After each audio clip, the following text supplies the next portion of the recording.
வணக்கம். Shri Shri Shri Maharaja of India Rajadhiraja Shri Narendra Damodar Das Modi is in Manipur after 864 days. 864 நாட்கள் கழித்து மணிப்பூர் சென்று விட்டார் இந்த நாட்டின் மகாராஜா நரேந்திர மோடி. அவருடைய வருகையில் எந்த விதமான குறைபாடும் இருக்கக்கூடாது. பாதிக்கப்பட்ட நபர்கள், கற்பழிக்கப்பட்ட பெண்கள், தன்னுடைய குழந்தைகளை, கணவரை, தன்னுடைய மகளை, மனைவியை இழந்து நிற்கக்கூடிய அந்த குடும்பம் நரேந்திர மோடியின் பார்வையில் வந்துவிடக்கூடாது. அனைத்துமே ஒரு PR ஆக்டிவிட்டி, அனைத்துமே ஒரு PR ஸ்டண்ட்.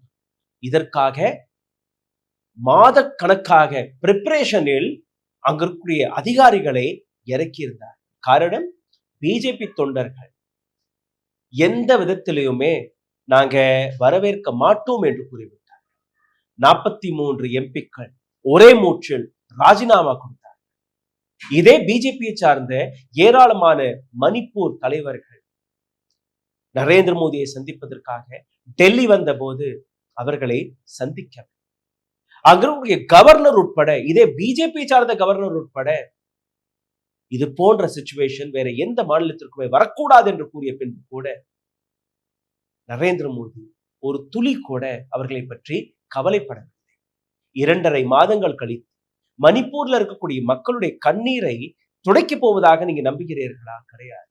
இது அவருக்கு கிடைத்த புதிய போட்டோ ஆப்பர்ச்சுனிட்டி. இங்கேயும் செல்ஃபி எடுக்கலாம், இங்கேயும் ரீல்ஸ்களை தட்டி விடலாம். அதற்காக சென்றிருக்கிறார். மணிப்பூரில் ரயில்வே நெட்வொர்க்குக்கான அந்த ரிப்பன் கட் செய்யக்கூடிய திறப்பு விழா, அதற்காக சென்றிருக்கிறார். வரும்போது 2 தரப்பில் இருக்கக்கூடிய மக்கள் கிடையாது, குழந்தைகள் கையில் இந்திய தேசிய கொடி இருந்தது, யூனிஃபார்மில் இருந்தார்கள். அதாவது இவர்களுடைய PR டீம் ஒவ்வொரு பள்ளிக்கூடத்திற்கும் கொடுத்த ஆர்டர், அனைத்து மாணவ மாணவிகளும் ரோட்டில் பிரைம் மினிஸ்டர் மகாராஜா மோடி அவர்களுடைய வரவேற்பிற்காக வர. மழை பெய்து கொண்டு கையில் கொடியை பிடித்துக் கொண்டு வரவேற்ற அந்த காட்சிகளை எந்த அளவில் கோதி மீடியா எடுத்து காட்டியது. ஆனால் எதை மறைத்தார்கள், அதை பற்றி ஏன் பேசவில்லை? உங்களுடைய டிவி ஸ்கிரீனில் இந்த படத்தை பார்த்து வருகிறீர்கள். இந்த படத்துடைய பெயர் வால் ஆஃப் ரெமெம்பரன்ஸ், சூரா சாந்த்பூர். மணிப்பூருடைய என்ட்ரன்ஸ், எந்த இடத்தில் பிரைம் மினிஸ்டர் மோடி அந்த மேடையில் ஏறி பேசினாரோ அந்த இடத்தில் வருவதற்கான அந்த என்ட்ரன்ஸ், இந்த இடத்தில் டமி காஃபின்ஸ்களை கட்டி வைத்திருந்தார். இந்த இடத்தில் தான் அந்த கலவரத்தின் போது ஏராளமான நபர்கள் உயிருடன் தீ வைத்து கொளுத்தப்பட்டார்கள். இந்த இடத்தில் தான் ஏராளமான பெண்கள் கற்பழிக்கப்பட்டார்கள். இந்த இடத்தில் தான் ஏராளமான நபர்கள் காணாமல் போயிருக்கிறார்கள். இந்த இடத்தில் தான் அந்த கலவரம் வெடித்தது. சீரா சாந்த்பூருடைய என்ட்ரன்ஸில் கட்டப்பட்ட இந்த வால் ஆஃப் ரெமெம்பரன்ஸ், இதை அதிகாரிகள் அகற்றி இருக்கிறார். பிரைம் மினிஸ்டர் மோடி பார்வையில் இதெல்லாம் வரக்கூடாது. பிரைம் மினிஸ்டர் அவர் இங்க வரும்போது ஒரு பாசிட்டிவ் வைபுடன் வர வேண்டும் என்கிற அந்த பதிலை கொடுத்திருக்கிறார். சிந்தித்து பாருங்கள், எந்த அளவில் மூடி மறைக்கக்கூடிய வேலையை இந்த போலி நாடகத்திற்காக தயார் செய்திருக்கிறார். அங்க இருக்கக்கூடிய மக்கள் கூக்கி, ஜூமி மற்றும் மேத்தி கம்யூனிட்டிக்கு நடுவே ஒரு மிகப்பெரிய போராட்டம், ஒரு மிகப்பெரிய கலவரம் வெடித்து. இந்த கலவரத்திற்கு பின்னாடி இருக்கக்கூடிய காரணம் அனைத்துமே உங்களுக்கு நாங்கள் எடுத்து காட்டியிருக்கோம். ஆனால் இந்த இடத்தில் மினிஸ்ட்ரி ஆஃப் ஹோம் அஃபேர்ஸ், அமித்ஷாவுடைய மினிஸ்டர், இவர்கள் ஒரு சஸ்பென்ஷன் ஆர்டரை, ஆபரேஷன் சஸ்பென்ஷனுக்கான அந்த அக்ரிமெண்ட் பிட்வீன் குக்கி மற்றும் மேத்திக்கு இடையே போட்டிருக்கிறார். இந்த அனைத்து விஷயமுமே நடக்கிறதுக்கு முன்பு நீங்க பார்த்தீங்கன்னா 2008ஆம் ஆண்டு 2023ஆம் ஆண்டு வரை அங்க நடந்த ஏராளமான போராட்டங்கள், ஏராளமான சின்ன சின்ன போராட்டங்களை நசுக்கக்கூடிய வேலையை பிஜேபி அரசாங்கம் பார்த்து. இன்னைக்கும் நீங்க பார்த்தீர்கள்னா மணிப்பூர்ல இருக்கக்கூடிய மைத்தி இருக்கக்கூடிய இடங்கள், குக்கி இருக்கக்கூடிய இடங்கள், அந்த இடத்துடைய ஒரு படத்தை மட்டும் நான் உங்களுக்கு எடுத்து காட்டுகிறேன். outsiders are not welcome. வந்தேரிகள், வெளியிருந்து வரக்கூடிய நபர்களை நாங்க வரவேற்க மாட்டோம். இன்னைக்கும் மணிப்பூர் எந்த அளவில் கொழுந்து விட்டு எரிந்து கொண்டிருக்கிறது இன்னைக்கு பார்த்தீர்கள்னா, நேற்று இரவு பிரைம் மினிஸ்டர் மோடியுடைய வருகைக்கு ஒரு நாள் முன் அங்க எந்த விதமான கலவரம் வெடித்தது, அதற்கான காட்சிகளை இதே கோதி மீடியா இந்த மணிப்பூர் வருகையை மிகப்பெரிய அச்சீவ்மெண்டாக எடுத்து காட்டுகிறார்களோ அவர்கள் இந்த காட்சியை காட்டினார்களா? கிடையாது. நீங்களே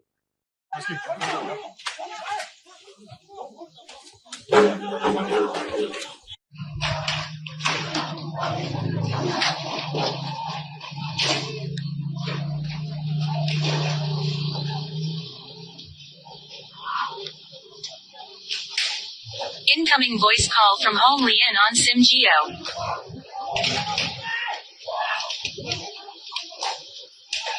நேற்று இரவு நடந்த இந்த சம்பவம் இன்னைக்கு காத்தால மணிப்பூர் காங்கிரஸ் மற்றும் மணிப்பூர்ல இருக்கக்கூடிய ஒரு சில அமைப்புகள் கையில் பிளாங்க் கார்டுகளை எடுத்து கோபேக் மோடி என்கிற அந்த கோஷங்களுடன், மணிப்பூருக்கு நீங்க எதற்காக வந்தீர்கள் என்கிற அந்த கேள்வியுடன் வெளியேறி போராடுவதற்காக வந்திருக்காங்க.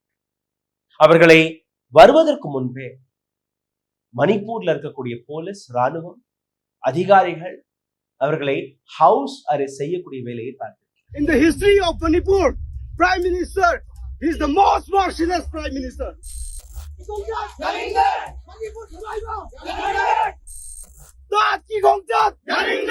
Manipur biya biwa.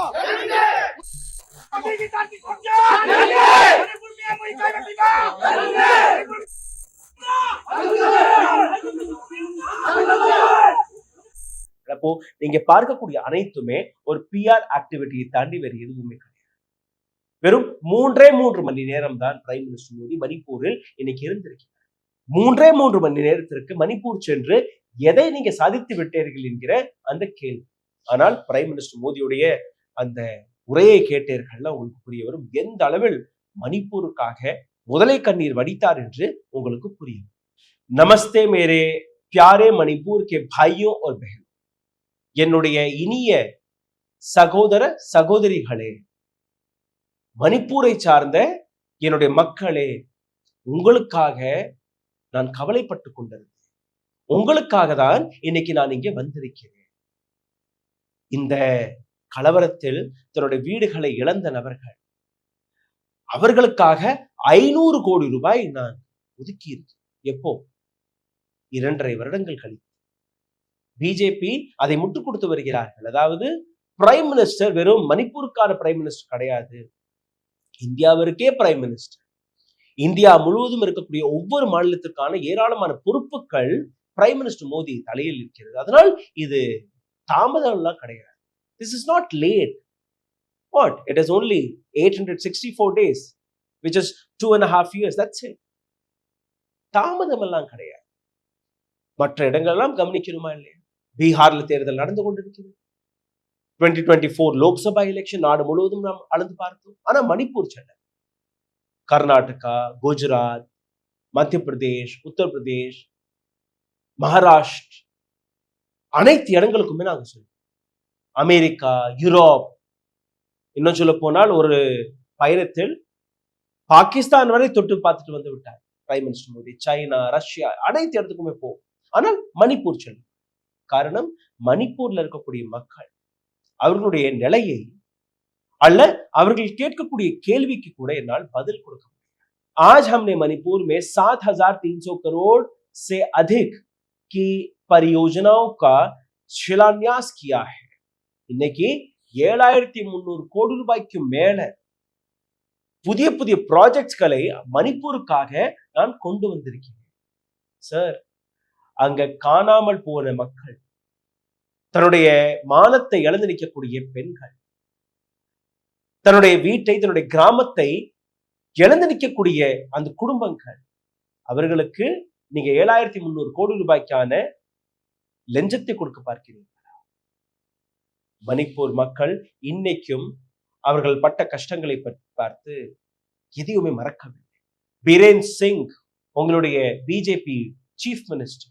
எந்த பீரேன் சிங் இந்த ஒட்டுமொத்த கலவரத்திற்கு பின்னாடி இருக்கக்கூடிய மிக முக்கியமான காரணமாக இருந்தாரோ, எப்படி குஜராத் கலவரத்தின் போது மோடி அண்ட் அமித்ஷாவுடைய பேர் அடிபட்டதோ, அதே போன்று மணிப்பூர் கலவரத்திற்கான மிக முக்கியமான காரணம் என் பீரேன் சிங் என்று வெளிவந்த பின்பு கூட அந்த நபரை நீங்க வெளியேற்றவில்லை.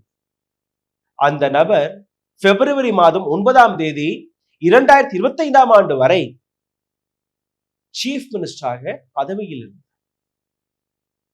இந்த ஆட்சி கைவிட்டு போய்விடும் என்கிற அந்த பயத்தில் மேத்தியாக இருக்கட்டும், குக்கியாக இருக்கட்டும், அங்க இருக்கக்கூடிய எந்த மக்களுமே பிஜேபியை ஆட்சியில் இருக்கக்கூடாது என்று நம்பினார்கள். யாருமே பிஜேபி இருக்கக்கூடாது என்று நம்பி போது ஆட்சி கைவிட்டு நழுவும் போது நீங்க பிரசிடென்ட் ரூலை போட்டேன்.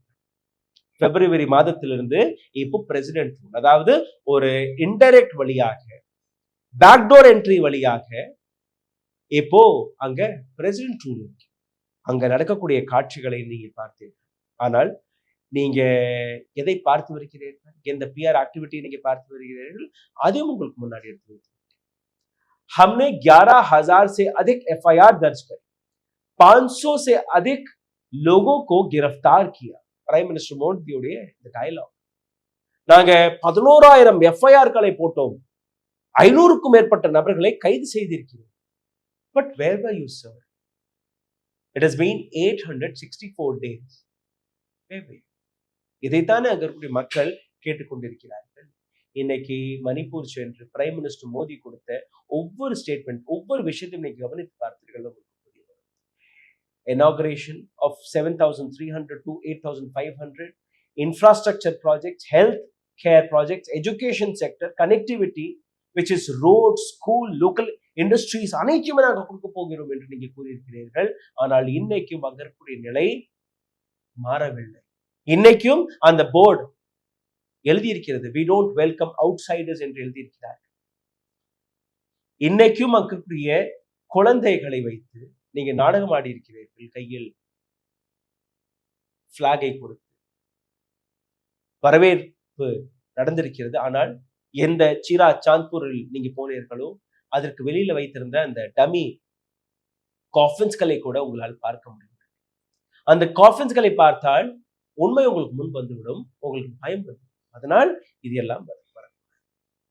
நேற்று இரவு நடந்த கலவரமாக, இன்னைக்கு கார்த்தால நீங்க செய்த அந்த ஹவுஸ் அரெஸ்ட்களாக, இதற்கு பின்னாடி இருக்கக்கூடிய அர்த்தத்தை நீங்க புரிந்திருப்பீங்க. பிரைம் மினிஸ்டர் மோடியின் இந்த வருகை, பிரைம் மினிஸ்டர் மோடியின் இந்த பிஆர் ஆக்டிவிட்டி, பிஆர் நாடகத்தை பற்றி உங்களுடைய கருத்துக்களை கீழே கமெண்ட் பாக்ஸில் எழுதி விடுங்கள். இதை தாண்டி இந்த வீடியோவை பகிருங்கள். எங்களை சப்போர்ட் செய்ய நினைக்கக்கூடிய நபர்கள் உங்களுடைய ஆதரவுகளை கீழே எழுதியிருக்கக்கூடிய யூபிஐ ஐடி வழியாக தெரிவிக்கலாம். நன்றி, வணக்கம். ஊடகம் கார்ப்பரேட் அரசியல்வாதிகளின் கைப்பாவையாக, அடிமைகளாக இருந்தது போதும். இனி சாட்டை எடுத்து சுழற்றும் நேரம் வந்துவிட்டது. ஊடகம் பொதுமக்களாகிய உங்களுக்காக, உங்களாலேயே இயக்கப்பட வேண்டும். ஊடக சுதந்திரத்திற்காக உங்களின் பங்களிப்பை இன்றே அளித்திடுங்கள்.